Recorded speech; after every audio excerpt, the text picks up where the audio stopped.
주님께서 여러분과 함께 루카가 전한 거룩한 복음입니다. 주님 영광 받으소서.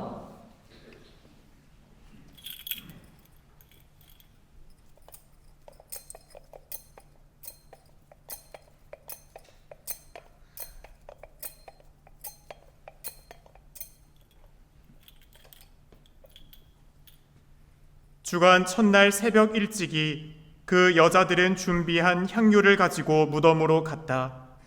그런데 그들이 보니 무덤에서 돌이 이미 굴려져 있었다. 그래서 안으로 들어가 보니 주 예수님의 시신이 없었다. 여자들이 그 일로 당황하고 있는데 눈부시게 차려입은 남자 둘이 그들에게 나타났다. 여자들이 두려워 얼굴을 땅으로 숙이자 두 남자가 그들에게 말하였다. 어찌하여 살아계신 분을 죽은 이들 가운데에서 찾고 있느냐? 그분께서는 여기에 계시지 않는다. 되살아나셨다. 그분께서 갈릴레아에 계실 때에 너희에게 무엇이라고 말씀하셨는지 기억해 보아라. 사람의 아들은 죄인들의 손에 넘겨져 십자가에 못 박히셨다가 사흘 만에 다시 살아나셔야 한다고 말씀하셨다. 그러자 여자들은 예수님의 말씀을 기억해내었다. 그리고 무덤에서 돌아와 11 제자와 그 밖의 모든 이에게 이 일을 다 알렸다. 그들은 마리아 막달레나, 요한나, 그리고 야고보의 어머니 마리아였다. 그들과 함께 있던 다른 여자들도 사도들에게 이 일을 이야기하였다. 사도들에게는 그 이야기가 헛소리처럼 여겨졌다. 그래서 사도들은 그 여자들의 말을 믿지 않았다. 그러나 베드로는 일어나 무덤으로 달려가서 몸을 굽혀 들여다보았다. 그곳에는 아마포만 놓여 있었다. 그는 일어난 일을 속으로 놀라워하며 돌아갔다.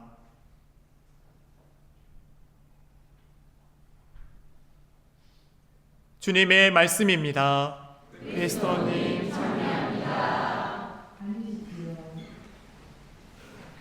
예수님께서 부활하셨으니 우리 잘 아시죠? 어떻게 축하해야 되는지. 옆에, 앞에, 뒤에 모든 사람들에게 또 우리 함께 부활하신 예수님의 그 충만한 은총이 함께하길 기원하면서 서로 부활 인사 나누면 좋겠습니다. 예수님의 부활 축하드립니다. 네, 부활 축하드립니다. 부활 축하드려요.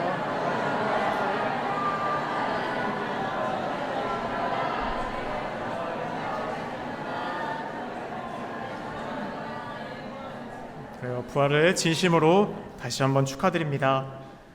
오늘 복음에서 베드로는 빈 무덤을 보면서도 예수님의 부활을 깨닫지 못하고 있습니다.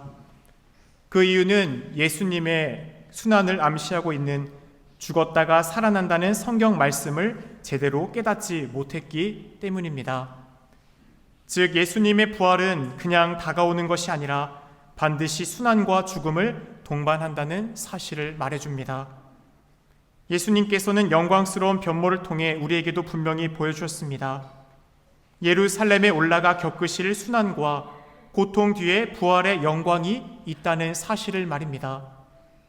제자들은 부활 앞에 오는 순환과 죽음을 이해할 수 없었기에 부활도 이해할 수 없었던 것입니다. 결국 부활은 영광스럽고 찬란한 것이지만 우리들의 삶 속에서도 부활의 기쁨이 우리에게 한순간에 얻어지는 것은 아닙니다. 늘 십자가의 고난을 동반합니다. 어찌 보면 오늘 우리가 인사에 앞서 서로 부활을 축하합니다 라고 했던 그 인사말이 공허한 외침이 되지 않기 위해서는 바로 우리 삶 안에 십자가의 고난을 우리가 사랑으로 기쁘게 받아들이려고 노력하는지, 바로 그것을 우리는 사순시기 동안 계속해서 끊임없이 십자가를 바라보며 묵상했던 것입니다. 십자가의 고난은 빼고 부활의 영광, 찬란함을 담고 있는 것이 또 우리들이 원하는 것일지도 모릅니다. 하지만 우리의 스승이신 주님은 우리에게 분명히 말씀하고 보여주고 있습니다. 순환과 고통 없는, 즉 고통 그 자체가 아니라 그 고통을 사랑으로 수반하여 이겨낼 수 있는 능동적 사랑의 힘만이 우리에게 부활의 길로 나아갈 수 있는 참된 길이라는 사실을 말입니다. 부활은 건너감입니다. 바로 파스카입니다. 죽음에서 생명으로 넘어가는 파스카입니다. 향락과 제물을 섬기는 삶에서 하느님을 우리의 삶의 중심으로 놓고 살아가는 파스카의 삶입니다. 자신만을 위했던 이기적인 삶에서 나누고 베푸는 사람으로 변화되는 파스카의 삶입니다. 미워하고 증오하던 마음에서 용서하고 사랑하는 마음을 갖기 위해 기도하는 시간을 만들어가는 파스카의 삶이 바로 부활의 길로 나아가는 것입니다. 이 파스카, 즉 건너감의 끝에서 만날 수 있는 것이 부활입니다. 따라서 우리들의 마음속에 부활 축하합니다 라고 했던 그 인사말이 그냥 겉도는 정말 아무런 의미 없는, 우리들의 마음속에 기쁨 없이 공허할 수도 있습니다. 어찌 보면 우리들의 삶에서 매일 주님의 부활이 기쁘게 와닿지 않는 순간들이 더 많을 겁니다. 하지만 이 시간만큼 주님은 분명 우리들의 삶에 당신의 영원한 생명과 구원의 빛을 비춰주고 있습니다. 그리고 그 구원의 빛과 생명의 부활의 참된 의미를 우리가 깨닫고 알아듣기 위해서 중요한 것은 바로 그 파스카의 삶을 우리가 살아가는 것입니다. 선택하고 의지적으로 우리가 노력하는 것이죠. 오늘 복음에서 부활에 대한 첫 번째 증거는 무덤이 비어 있었다라는 것입니다. 곧 무덤을 막았던 돌이 치워져 있었습니다. 이는 부활이 어떤 의미를 지니는지 일러주는 하나의 대목이 되기도 합니다. 곧 부활이란 우리 자신을 둘러싸고 있는, 우리 자신을 방어하는, 또 높아진 우리의 자기 자신을 낮추는 것, 바로 우리 자신을 둘러치고 있는 돌을 치우는 것을 의미합니다. 마치 병아리가 달걀의 껍데기를 깨고 나오는 것과 마찬가지입니다. 오스카 와일드의 거인의 정원이라는 어린이 동화가 있습니다. 거인이 집을 비운 사이 어린이들이 그 정원에 들어와 날마다 뛰놉니다. 7년 만에 먼 여행을 갔다 왔던 거인은 자기의 정원이 어린이들의 놀이터로 변화되어 있는 것을 보고 화가 나 그 정원에 누구도 들어올 수 없도록 높은 담을 쌓아버립니다. 아이들이 더 이상 그 정원에 들어오지 못하자 꽃들도 새들도 아이들의 웃음소리도 그곳에서 사라집니다. 따뜻했던 봄이 가득했던 그 정원은 이제 1년 내내 차디찬 겨울이 지속됩니다. 거인은 봄이 찾아오지 않은 이유를 도무지 알지 못했습니다. 봄을 애타게 기다리던 그에게 세월이 지난 어느 날 그 정원의 한 구석에 봄이 피어오는 것을 보게 됩니다. 거인은 창문을 열고 봄을 반기려는 듯 뛰어나갔습니다. 뜻밖에도 그곳에서 발견한 것은 한 아이였습니다. 무너진 돌담 사이로 넘어온 아이가 그 정원에서 놀고 있었던 것입니다. 어린이들이 없으면 봄도 찾아오지 않는다는 것을 깨달은 그 거인은 그제야 정원 높이 둘러쳤던 자신의 그 담을 다 허물었습니다. 그리고 언제든지 아이들이 놀러올 수 있도록 모든 것을 개방했습니다. 자신의 삶의 울타리를 높이 세우고 그 속에 자기를 가두는 사람에게는 부활이 없습니다.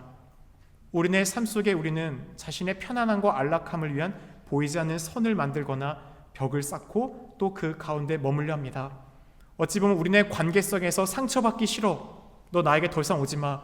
난 이 사람과 관계를 봤더니 어려움만 있더라. 너 나에게 오지 마. 바로 그런 삶이 거인이 담을 쌓았던 삶과 같은 모습이겠죠. 예수님께서 부활하시어 가장 먼저 하신 일은 당신을 가둔 무덤의 돌을 치우신 겁니다. 우리도 마찬가지입니다. 부활의 첫걸음은 우리를 가두고 있는, 우리 자신을 포장하고 있는, 또 우리를 보호하고 있는 그 높아진 자기 자신의 교만함, 또한 자신을 보호하고자 하는 그 장벽을 허무는 것입니다. 이제 우리는 십자가의 고난을 두려워해서는 안 됩니다. 부활에 동참하기 위해서 주님께서 우리에게 말씀하신, 우리에게 주어진 자신의 십자가를 날마다 지고 주님을 따라야 합니다. 우리 자기 자아를 내리는 것은, 또 포기하는 것은 어렵습니다. 어렵다기보다도 고통스럽고 정말 하기가 싫다라는 것을 우리는 체험하게 됩니다. 하지만 부활의 기쁨에 이르기 위해서는 철저한 포기와 세상의 것들에 대한 이탈이 우리에게 필요한 것입니다. 우리에게는 물질적 재화나 애정, 욕구나 계획 등 수많은 것에 매달리는 자연스러운 경향이 있습니다. 그러므로 이런 것들을 포기하는 것은 마치 모든 것을 빼앗기고 잃어버리는 고통스러운 순간처럼 우리에게 분명 다가옵니다. 하지만 그 고난의 순간 속에서 우리가 믿음의 눈으로 보아야 할 것은 당장 이곳에 있는 곳이 아닙니다. 우리의 삶의 신앙인은 궁극적으로 마지막 날 이루어질 삶의 끝 자리를 바라볼 수 있는 사람들입니다. 그렇게 우리는 주님이 우리에게 약속하신 참된 부활과 영원한 생명의 기쁨을 알기에, 또한 믿고 희망하기에 우리에게 주어진 그 수많은 삶의 고난과 어려움, 믿음으로 이해할 수 없는 그 많은 시간들이 우리에게 얼마나 많습니까? 하지만 우리네 신앙의 선조들이 그러하였고, 우리의 신앙 안에서 목숨을 바쳐 하느님을 증거했던 순교자들을 우리는 떠올립니다. 하나밖에 없는 목숨마저 내어놓을 수 있었던 근본적 이유는 무엇입니까? 바로 오늘 주님이 우리에게 보여주셨던 부활의 삶을 그들은 믿었기 때문입니다. 우리도 부활을 희망합니다. 잃는 자가 얻는다. 꼴찌가 첫째 된다. 섬김을 받고 싶으면 섬겨라. 죽으면 산다. 그게 이 지상의 삶에서 제자들에게 주님이 알려주고자 싶었던 가장 큰 신비, 진리입니다.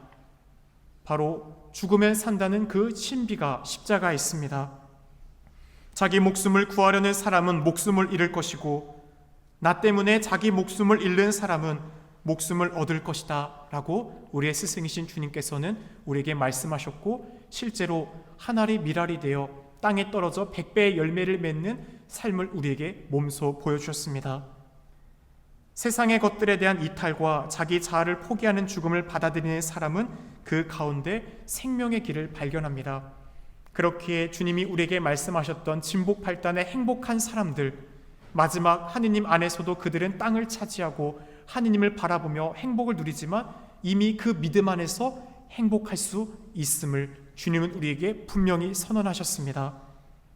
이제 고난에 좌절하기보다는 부활의 희망을 안고 당당히 우리들의 삶을 살아가야 하는 것입니다. 그렇다면 우리가 나누는 부활을 축하드립니다 라는 인사말의 참된 의미, 즉 예수님의 말씀 때문에, 또 예수님이 우리에게 주신 그 복음의 지고한 가치 때문에 내 삶에서 고난을 겪고 희생을 당하는 삶이지만, 예수님의 부활 때문에 그 고난과 희생이 나에게는 의미가 있고 복된 길입니다. 그게 우리가 서로에게 인사했던 부활 축하드립니다라는 인사 안에 담긴 우리의 삶의 자세입니다. 부활은 사랑이 미움을, 용서가 증오를, 평화가 폭력을 이긴다는 것을 보여준 사건입니다. 빛은 암흑에 지배되지 않습니다. 거짓과 위선이 진실을 이길 수 없습니다. 폭력이 예수님을 무덤에 가둘 수는 없었습니다. 예수님께서는 미움과 증오를 사랑과 용서로 이겨낼 수 있음을 우리에게 보여주셨습니다. 이기심과 거짓 앞에서 이타심과 진리로 당신 자신을 죽이셨습니다. 자신을 포기하고 죽은 자리에서 밀알 하나가 싹을 틔우는 많은 열매를 맺게 됩니다. 그렇게 우리 형제 자매 여러분, 다시금 이 부활의 기쁨을 빼앗기지 않도록 이제 우리의 삶에 무엇이 더 가치 있는지, 영원함이 무엇인지를 우리는 다시 한번 되새겨야 합니다. 주님이 우리에게 주시는 영원한 생명의 그 지고한 가치를 위해 세상의 모든 것을 쓰레기로 여긴다라고 여겼던 바오로 사도의 고백이 우리 안에서도 울려 퍼지기를 희망하면 좋겠습니다. 예수님의 부활은 우리 신앙의 핵심입니다. 그 부활은 과학적인 증명이나 논증에 속하는 것이 아니라 여기 있는 우리 각자 한 사람 한 사람의 믿음의 차원입니다. 만약 사도들이 예수님의 부활을 목격하거나 그것이 사실이 아니었다면 그 수많은 고난과 박해, 어려움을 또 2000년간 이 교회가 이어져 올 수 있었겠습니까? 무엇이 그들이 모든 것을 포기하며 하느님을 위해 내놓을 수 있는 삶으로 이어질 수 있도록 이끌었겠습니까? 바로 부활은 우리의 삶의 실제적인 사건입니다. 주님이 부활하셨음을 다시 한번 깊이 새기는 오늘 이 밤, 우리 모두 기뻐할 수 있습니다. 우리도 모두 하느님 안에서 그 부활의 영광으로 함께 하나 될 형제 자매로서 그 날을 희망하고 살아가기 때문입니다. 다시금 이 자리를 통해 우리 교우분들 안에 주님이 주시는 부활의 기쁨이 충만하기를 빕니다. 부활을 축하드립니다. 할렐루야, 할렐루야.